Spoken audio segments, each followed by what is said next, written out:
ஆனந்தி, தமிழக அரசில் உள்ள தமிழ் வளர்ச்சி மற்றும் செய்தி மக்கள் தொடர்பு துறையில் வழக்கமாக பணியிடங்களுக்கு திமுக, அதிமுக கட்சிகளின் நிர்வாகிகள், அந்த நிர்வாகிகளின் உறவினர்களையே பணி நியமனம் செய்வது வழக்கமான ஒரு நடைமுறை.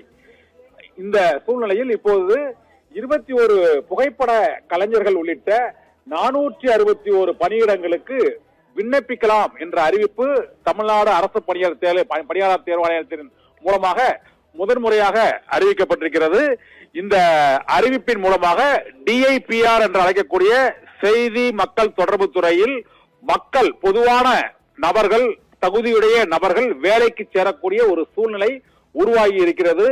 PRO, போட்டோகிராபர் உள்ளிட்ட பணிகளுக்கு கடந்த 56 ஆண்டுகளாக திமுக கட்சியில் உள்ளவர்களும் அதிமுக கட்சியில் உள்ளவர்களும் அவர்களுக்கு நெருங்கிய உறவினர்களுமே அந்த பணிகளில் வழக்கமாக நியமிக்கப்படுவது வழக்கமாக இருக்கக்கூடிய சூழ்நிலையில் அந்த நடைமுறையை மாற்றி இப்போது புதிதாக அமைந்துள்ள தமிழக வெற்றி கழகம் அரசானது அந்த பணியிடங்களுக்கு பொதுவான விளம்பரத்தை இப்போது வெளியிட்டிருக்கிறது.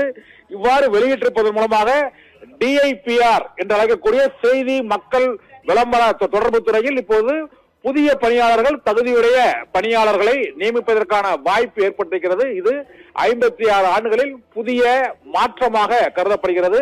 தமிழக வெற்றி கழகத்தை சேர்ந்தவர்களுக்கு முன்னுரிமை அளிக்கப்படுமா, அந்த கட்சியின் நிர்வாகிகள் உறவினர்களுக்கு முன்னுரிமை அளிக்கப்படுமா என்ற கேள்விகள் பணி நியமனத்துக்கு பிறகு தெரிய வரும் என்றாலும் இப்போதுதான் முதல் முறையாக செய்தி மக்கள் தொடர்பு துறையில் புகைப்பட கலைஞர் உள்ளிட்ட 461 பணியிடங்களுக்கு விண்ணப்பங்கள் நேற்று முதல் விநியோகிக்கப்பட்டிருக்கிறது. அனைத்து தரப்பினரும், அரசியல் செல்வாக்கு உள்ளவர்களும் செல்வாக்கு இல்லாதவர்களும் இப்போது DIPR-இல் 56 ஆண்டுகளுக்கு பிறகு பணியில் சேருவதற்கான ஒரு புதிய வாய்ப்பு இந்த புதிய அரசில் ஏற்பட்டிருக்கிறது என்பது முக்கியத்துவம் வாய்ந்ததாக கருதப்படுகிறது. ஆனந்தி.